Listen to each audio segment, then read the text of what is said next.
ओर लगातार लोकसभा चुनाव को लेकर पहला फेज चूंकि चल रहा है और वोटिंग की प्रक्रिया सुबह 7 बजे से ही लगातार चल रही है और इसी पर हम चर्चा कर रहे हैं। 1 बजे तक का जो मतदान प्रतिशत है वो भी सामने आ गया। ओवर यूपी उत्तराखंड की अगर बात की जाए तो लगभग 40% का जो मतदान प्रतिशत है वो दिखाई दे रहा है। कई मुद्दे हैं, कई कैंडिडेट्स हैं जिनके चेहरे पर, जिनके वादों पर, दावों पर वोटिंग की जा रही है और कितना फायदा एनडीए को मिलेगा, कितना इंडिया गठबंधन को मिलेगा, बीएसपी को मिलेगा और भी कई ऐसे कैंडिडेट हैं जो मैदान में हैं। इन तीनों के अलावा नगीना से बात की जाए तो चंद्रशेखर आजाद चुनावी मैदान में है, जो ये कहा जा रहा है कि इन तीनों को ही एक बेहतर टक्कर देते हुए नजर आ रहे हैं। हमारे रिपोर्टर जो है वो नगीना में लगातार बने हुए हैं और ये ग्राउंड जीरो से जो जानकारी निकलकर सामने आ रही है वो हम आपको बता रहे हैं। चलिए शुरुआत कर लेते हैं। आनंद दुबे जी, एक बार फिर से आपकी प्रतिक्रिया मैं लेना चाहूंगा। आनंद जी, आप जिस तरह से देखिए, जिस तरह से यह कहा गया कि पश्चिमी उत्तर प्रदेश की अगर बात की जाए तो पश्चिमी उत्तर प्रदेश में दलित और साथ साथ जो अल्पसंख्यक का वोटर का एक जो फैक्टर है वो कहीं ना कहीं आपके लिए भारी पड़ता हुआ नजर आएगा और साथ साथ ये भी कि ठाकुरों की, राजपूतों की जो नाराजगी है वो भी कहीं ना कहीं एक असर जो है वो दिखाने का काम करेगी। आनंद जी,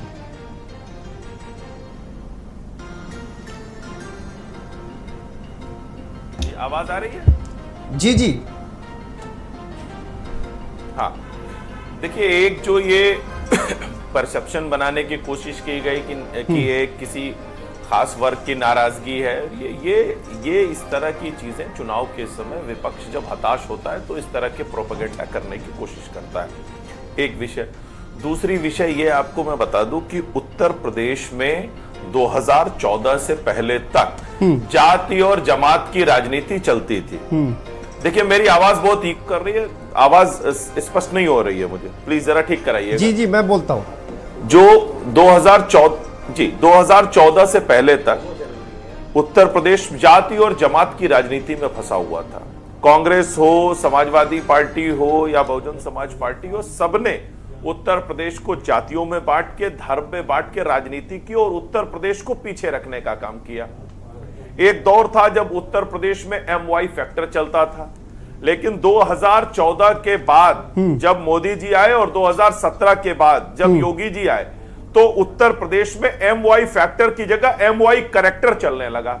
अब जब उत्तर प्रदेश में MY फैक्टर चलता था तब क्या होता था? उत्तर प्रदेश में जब जाति जमात की राजनीति होती थी तब क्या होता था? उत्तर प्रदेश में दंगे होते थे, गुंडागर्दी होती थी, मां बहन बेटियां सुरक्षित नहीं थी, उत्तर प्रदेश में कोई निवेशक आने को तैयार नहीं था, उत्तर प्रदेश में जमीनों पे कब्जे कर लिए जाते थे, गरीबों के मकान नहीं बनते थे। लेकिन जब राजनीति में मोदी योगी कैरेक्टर आया तो क्या हुआ? 12 करोड़ लोगों के देश में शौचालय बने, 4 करोड़ लोगों के घर बने, 50 करोड़ जनधन खाते खुले, 50 करोड़ आयुष्मान कार्ड बने, 10 करोड़ उज्ज्वला के कनेक्शन मिले, 12 करोड़ से ज्यादा किसान सम्मान निधि मिली, 12 करोड़ लोगों को नल से जल का कनेक्शन मिला, 54 नए एयरपोर्ट बने, 50 वंदे भारत ट्रेन बने, IIT बने, IIM बने, तमाम चीजें। ठीक, एक प्रतिक्रिया इस पर। जी, देखिए आनंद जी ने दो बातें कही। एक इन्होंने लॉ एंड ऑर्डर की बात बोली और एक इन्होंने किसानों के बारे में बोली। वैसे बातें तो बहुत बोली और उसमें शांतनु जी डिस्कशन हो जाएगा, फिर रात हो जाएगी। देखिए, लॉ एंड ऑर्डर के बारे में बात कर रहे थे और जब से भाजपा की सरकार आई उसके बाद में ऐसा लग रहा है कि उत्तर प्रदेश जो है वहां से बिल्कुल कानून व्यवस्था बिल्कुल परफेक्ट हो गई। देखिए, माननीय मुख्यमंत्री जी ने एक बार विधानसभा में बोला था एक माफिया के लिए कि उसको मैं मिट्टी में मिला दूंगा। देखिए, उत्तर प्रदेश की लॉ एंड ऑर्डर जो है वो मिट्टी में मिल चुका है। ये मैं कुछ नहीं बोल रहा हूं, मेरे ऊपर मत चढ़ जाइएगा शांतनु जी या हमारे दुबे जी, हमारे बड़े अच्छे मित्र हैं, ये हमारे ऊपर ना चढ़िएगा। ये भारत सरकार का NCRB का डेटा है। NCRB के पेज नंबर 33 पे एक चीज लिखी हुई है, आनंद दुबे जी से रिक्वेस्ट पढ़ लीजिएगा, आप भी पढ़ लीजिएगा, अपनी रिसर्च टीम से करवा लिया कि 2022 में 4478 दंगे हुए हैं उत्तर प्रदेश में, 4478, पेज नंबर 33, और ये 3rd हाईएस्ट है पूरे भारत का। हर छठे दिन रेप के बाद हत्या होती है उत्तर प्रदेश में। प्रतिदिन 10 बलात्कार, 3rd highest in the country. सुनते जाइएगा, प्रतिदिन 10 महिलाओं का अपहरण। पूरे देश में सबसे ज्यादा महिलाओं का अपहरण, दहेज हत्या, सामूहिक बलात्कार के बाद हत्या अगर कहीं हुई तो वो उत्तर प्रदेश में हुई। ये मैं कुछ नहीं बोल रहा हूं, ये सब NCRB के हिसाब से। अभी आप रिसेंटली देखिएगा कि बड़ी आनंद दुबे जी ने, मतलब सही में मैं मंत्रमुग्ध हो गया। कानपुर के गांव में दो नाबालिग बच्चियों का बलात्कार होता है, उसके बाद में जब उनको इंसाफ नहीं मिल पाता है तो दोनों बच्चियां फांसी से लटक जाती हैं, और उसके बाद भी उसका पिता बेचारा घूमता रहता है और वो भी आत्महत्या कर लेता है। ये है उत्तर प्रदेश के लॉ एंड ऑर्डर की सिचुएशन। बीएचयू में क्या हुआ ये पूरी उत्तर प्रदेश ने और पूरे भारत ने देखा। ये उत्तम प्रदेश के अमृत काल, बस 20 सेकंड, उत्तम प्रदेश के अमृत काल में ही हो सकता है कि लखनऊ के कोर्ट में हत्याएं हो रही हैं। ठीक है, और इसको बोलते हैं साथ लॉ एंड ऑर्डर। ठीक है रोहन जी, जाति को लेकर दावा, देखिए कहा यह जा रहा है कि 2017 से पहले जाति को लेकर राजनीति हो रही थी, कांग्रेस पार्टी कभी नहीं करती थी। मैं आता हूं सर, एक बार एक मिनट रोहन जी, आता हूं मैं आपके पास आनंद जी, लेकिन रोहन जी इस पर एक प्रतिक्रिया दे दीजिए। देखिए कांग्रेस पार्टी पहले ये कहता था ना जाति पर न पाति पर और मोहर लगेगी हाथ पर, ये कहा जाता था, लेकिन अब कांग्रेस पार्टी समाजवादी पार्टी के साथ है और आरजेडी के साथ है, तो ये कहा जा रहा है कि अब जाति की राजनीति कांग्रेस पार्टी भी करती हुई नजर आ रही है और बीजेपी भी आरोप लगा रही है। इस पर आपकी प्रतिक्रिया? शांतनु जी, जाति की राजनीति की शुरुआत कहां से होती है? जब नरेंद्र मोदी जी मंच पे खड़े होते हैं और बोलते हैं कि मैं पिछड़ा प्रधानमंत्री हूँ। जाति की राजनीति, राहुल जी ने जो बात करी वो सामाजिक न्याय की बात करी। न्याय की बात कब राजनीति का हिस्सा हो गई मुझे नहीं मालूम। रही बात यह कि आंकड़े अगर बताने, आंकड़े निकालने में और जनता को उनका हक देने के लिए अगर लड़ाई करने को अगर ये राजनीति कहते हैं और जाति की राजनीति कहते हैं, वो बिल्कुल जायज़ है। लेकिन कांग्रेस पार्टी कभी भी जाति की राजनीति नहीं करती आई है, ना कभी करेगी। हम पार्टी के लिए हमेशा भारत का एक एक नागरिक, एक जो मतदाता या जो भी संविधान को मानने वाला, उसके लिए हम लोगों ने हमेशा खड़े हुए उन्हीं की लड़ाई लड़ रहे हैं। लेकिन बात इतनी सी होती है कि जाति की राजनीति का आरोप वो लगाते हैं जो एक एक टिकट बांटते हैं जातियां गिनकर कि उस क्षेत्र में कितने मतदाता हैं, कैसे होना है। ये मंत्री बनाते हैं और लिस्ट सेपरेट जारी करते हैं मंत्रियों के आगे उनकी जातियों की। तो जाति की राजनीति का आरोप लगाना तो बात ही गलत है। और कभी कांग्रेस का प्रधानमंत्री या कांग्रेस का कभी कोई मंत्री मंच पे खड़ा होकर या किसी सभा में नहीं खड़ा होकर कहता कि मैं इस जाति से हूँ, इस वर्ग से हूँ।